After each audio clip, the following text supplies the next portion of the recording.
Alléluia.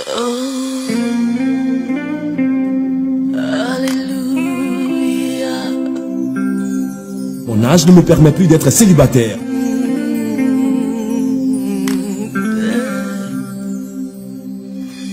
Je m'approche de toi, Jésus, je m'approche de toi. Tu es le désir de mon cœur. Oh, je veux te voir, je veux te voir. Je veux te voir. Shalom chers téléspectateurs de la chaîne Samuel TV et bienvenue dans cette autre édition spéciale de l'émission intitulée Me voilà mariée. Toujours en prélude au programme Détruire les forces anti-mariage, nous recevons aujourd'hui un autre couple qui viendra nous partager son expérience de la quête du mariage jusqu'au mariage. J'ai ainsi nommé le couple Awa, qui est présent avec nous sur ce plateau. Bienvenue à vous, monsieur et madame Awa. Merci, Axel. Je vous en prie, j'espère que vous vous sentez bien. Parce que là, les spectateurs sont très impatients, ils ont hâte de connaître votre histoire. Alors, sans plus tarder, nous allons vous demander comment était votre vie, comment vous viviez avant la pénétration du mariage dans vos vies. Bon, merci pour la parole. Je vous en prie. Moi, je ne vivais pas bien avant de connaître le mariage, je n'avais pas une bonne vie. Je vivais vraiment comme je l'entendais parce que déjà même étant en famille, je n'avais jamais assisté à un mariage. C'est-à-dire si je dois assister à un mariage, c'est une amie ou bon, quelqu'un qu'on connaît, mais pas chez nous. Parce que vraiment chez nous, c'est difficile pour se marier. Et quand je suis arrivée à l'église charismatique, vraiment j'ai entendu parler du mariage, comment on appelle ça, la Bible, par les enseignements, on nous disait que le mariage est important pour un chrétien. Et j'ai commencé à m'intéresser au mariage. J'ai commencé à vraiment rechercher le mariage. D'accord. Chose qui est déjà bon. On va s'adresser maintenant au monsieur. Monsieur, comment était votre vie avant l'arrivée du mariage? Avant l'arrivée du mariage, on va dire que je n'avais pas une vie sentimentale, disons, stable. Parce que j'ai rencontré plusieurs échecs, malheureusement. Et bon, il a fallu que... je crois que c'est après le mariage que je peux dire que maintenant ça va, je suis stable maintenant, côté sentimental. Alors, pour vous qui êtes fidèle de l'église charismatique, lorsque vous avez eu écho du programme dénommé Détruire les forces anti-mariage, je vais m'adresser cette fois-ci à madame, vous qui êtes femme, vous qui avez cherché à vous intéresser au mariage, quand vous avez entendu l'appel, sinon l'annonce de ce programme, qu'est-ce que ça vous a fait? Est-ce que vous étiez intéressé à cela dans un premier temps? Moi, vraiment, j'étais dans la joie parce que il y a longtemps que j'espérais au mariage et vraiment on faisait les trucs mais ça n'allait pas. Donc quand mon père spirituel a instauré ce moment, moi j'étais dans la joie. J'attendais même ce moment avec impatience. J'étais tellement, je ne sais pas quoi dire, mais voilà. Et le moment est arrivé, j'ai prié parce qu'il ne suffit pas de participer au programme, mais il suffit de se donner, d'aimer la chose, d'ouvrir son cœur pour la prière. Et c'est ainsi que Dieu va répondre. Donc, c'est ce que j'ai fait. Et vraiment, le Seigneur a répondu à ma prière. Et après le programme, je peux dire 1 mois après, quelque chose s'est passé dans ma vie. Aujourd'hui, je suis dans la joie. Vraiment, quelque chose s'est passé dans votre vie.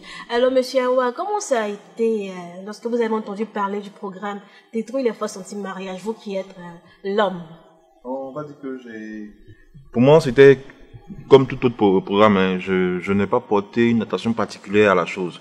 Mais bon, c'est après, avec le déroulement du programme, avec la prière et avec, disons, les différents sujets de prière et surtout l'enseignement, c'est comme ça que je me suis rendu compte qu'il fallait que je passe à autre chose, que je quitte le célibat pour passer au mariage. Voilà.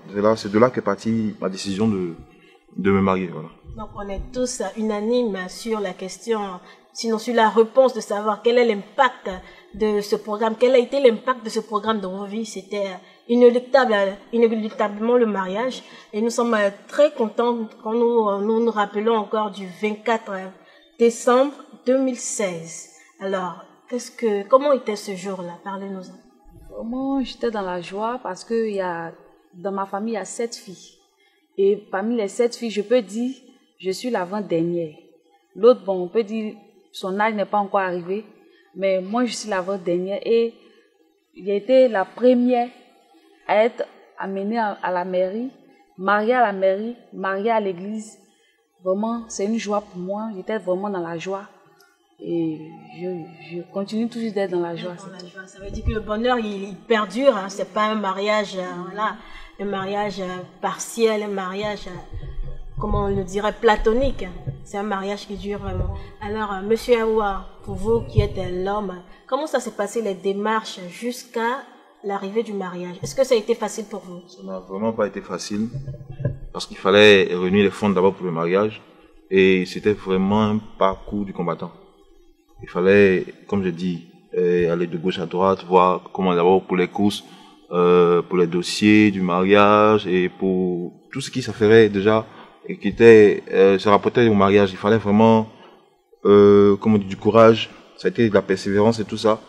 Faut dire que à un moment, on n'y croyait plus, hein, parce que c'était vraiment difficile de réunir l'argent pour la réception et tout ça. Mais par la grâce de Dieu, Dieu a, comme j'ai dit, a opéré miracle et puis la chose a pu se faire. Dans notre entretien, vous m'avez signifié aussi que c'était tellement difficile que même les parents se sont opposés. Vous avez dû effectuer un voyage. Effectivement, les parents se sont opposés parce que là, il va falloir remonter jusqu'à la période de la dot. Donc ça a été vraiment difficile et j'ai même été obligé de me rendre au village et rencontrer les parents. Et disons, le petit frère à mon papa, vu que mon père n'est plus. Donc j'ai été le voir et je lui ai fait cas de ce que je voulais me marier. Il m'a dit que tu ne trouves pas que tu es un peu trop jeune pour le faire. Je lui ai dit, mais tonton, à cet âge-là, je ne pense pas que je sois vraiment jeune, hein, parce qu'il y a encore des personnes plus jeunes que moi qui se sont mariées. Donc je pense que je peux, disons, passer le cap. C'est ainsi qu'il m'a dit, bon, ok, si tu es sûr de ton affaire, vas-y. Et donc là, je suis entré. Il a fallu maintenant aller voir maman aussi pour lui parler, pour que elle accepte de me laisser entrer dans le mariage. C'est comme ça que les choses sont faites. Ça n'a vraiment pas été facile pour vous, mais comme on peut le constater maintenant, la chose s'est faite et le 24 décembre 2016, vous avez été officiellement déclaré devant Dieu, devant les hommes, couple marié. Nous bénissons le nom du Seigneur pour ce qu'il fait dans vos vies. Et nous aimerions savoir, depuis lors, Monsieur Awa, vous qui travaillez, qu'est-ce que cela a changé dans votre vie? Qu'est-ce que le mariage a apporté dans vos vies? On va dire que le mariage m'a apporté une stabilité sociale parce que déjà, quand on te rencontre, quand tu rencontres des amis avec qui peut-être tu as fait le lycée ou l'université, quand tu te rencontres, tu vois une bague à ton dent, on dit « Ah, tu as passé le cap !» Vraiment, comme on dit chez nous, tu es un garçon, hein. Voilà. Donc, il y a déjà ça, il y a le respect qui accompagne la chose, la considération qu'on te donne quand tu entres, disons, dans un secte, et quand on voit déjà, on voit avec, disons, qu'on est jeune et qu'on a une alliance au doigt, on nous accorde tout de suite, disons, de la considération. Je me souviens que j'ai été un jour à une pharmacie, je devais acheter des médicaments pour ma fille, et quand je suis arrivé, il y avait tellement de monde, mais il y avait beaucoup de jeunes en tout cas. Et quand je suis arrivé, je ne sais pas si la dame, c'est là-bas qu'elle a vu, qui a fait qu'elle m'a laissé passer devant pour acheter les médicaments. Bon, il y a aussi ça, et disons au boulot, ça a été un moyen pour mon patron de m'accorder sa confiance, vu que de là, je suis passé, disons, je suis devenu l'un de ses plus proches collaborateurs maintenant. Donc c'est un peu ce que je peux dire. Les choses ont vraiment évolué, vraiment changé. Alors vous, Madame Awa, vous qui avez rêvé de ce moment-là, on vous a vu le 24 décembre toute rayonnante avec votre blanche. Qu'est-ce qui s'est passé après le mariage? Vraiment, il s'est passé beaucoup de choses dans ma vie après le mariage. Je n'arrivais pas à faire, vraiment, je sais pas, je faisais rien avant le mariage. Mais après le mariage, j'ai réussi à faire des choses vraiment qui me rapportent. Grâce à Dieu, et vraiment, je comprends pourquoi les sorciers de nos familles bloquent ce côté. Donc vraiment, je vais dire merci à Dieu pour cela. Si vous n'avez pas déjà signifié, à quelle édition vous avez participé? À la deuxième édition. Aux 2 premières éditions. Aux 2 premières éditions. Voilà. Et pourquoi la première édition, deuxième édition? Comment ça s'est passé après la première édition? On peut dire comme ça que la première édition, je ne me suis pas engagée réellement. Voilà pourquoi je vais dire ici à quelqu'un qui me suit de se donner à fond, de ne pas venir parce qu'on lui demande de venir. De venir parce qu'il recherche quelque chose. Et de ne pas faire comme moi. La première édition, j'ai pris ça à la légère.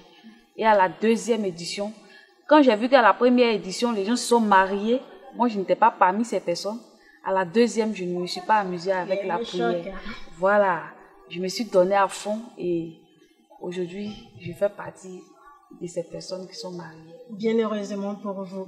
Alors, nous sommes maintenant à la 4e édition des forces du programme, Détruire les forces anti-mariage. Qu'est-ce que vous, en tant que mariés, en tant que personnes qui ont participé à ce programme-là, quel appel vous pouvez lancer à toutes ces personnes qui nous suivent, célibataires, mariés, qui ont des difficultés? Qu'est-ce que vous pouvez leur donner comme conseil pour venir aussi rentrer dans la grâce du mariage? Voilà, je vais dire de façon solennelle à toutes ces personnes qui recherchent le mariage, qui aspirent au mariage et qui malheureusement jusque-là ne l'ont pas encore rencontré. Je veux te dire que, je me permets de te tutoyer, je veux te dire, frère, sœur, que tu peux te marier. Et voici l'occasion pour toi de venir briser tout ce qui est blocage, tout ce qui est opposition à ton bonheur, à ton mariage. Viens vraiment assister à ce programme et tu vas voir que quelque chose va se passer dans ta vie. Comme pour nous, tu vas également pouvoir rencontrer le mariage. C'est ce que j'avais à dire à quelqu'un. On va lancer également la pêche à madame en quelques secondes. Je vais seulement dire à mon frère, à ma soeur qui me regarde, c'est pas parce que tu es marié que tu vas te dire que le programme ne te concerne pas. Ça concerne tout le monde. Parce que tu peux être marié, ne pas être dans la joie, ne pas connaître la joie du mariage. Donc, viens aussi briser les liens, viens aussi détruire les forces anti-mariage afin aussi de connaître la joie dans ton foyer, afin de bénéficier des grâces du foyer. Donc, toi aussi qui n'es pas marié, viens prendre part à ce programme. Et je vais te dire aussi que ta joie, ton bonheur se trouve dans ce programme. Ne reste pas indifférent, ne reste pas à la maison. Viens. Et nous t'attendons pour la prière. Elle a tout dit. Nous vous y attendons à ce programme-là. Donc, détruire les forces anti-mariage, acte 4. Thème, mon âge ne me permet plus d'être célibataire, partie 3. Ça sera les 8, 9 et 10 novembre 2018, de 18h à 21h à Angers-Château, Carrefour Bâtiment, après l'église catholique Sainte-Dorothée, secteur de la résidence Émilie. Au programme, il y aura également des chants invités. Il y aura entre autres Richard Crémé, les Cèdres, les Soins du Zouglou. Et pour toutes ces personnes qui veulent nous joindre, nous avons le 88 36 63 36, 88 36 63 36, disponible pour toutes vos questions à propos du programme. Alors, c'est un plaisir, monsieur et madame Awa, de vous avoir reçu sur notre plateau. Nous sommes très ravis et nous prions que votre bonheur perdure et que votre témoignage puisse impacter des vies afin que ce programme-là soit un programme riche en mariage comme retombé après. Merci de votre présence. Et à vous, chers téléspectateurs, nous vous disons merci et au revoir en même temps pour bientôt, pour de prochaines émissions de détruire les forces anti-mariage et surtout de l'émission Me voilà mariée. Merci et shalom. De toi, tu es le désir de mon cœur.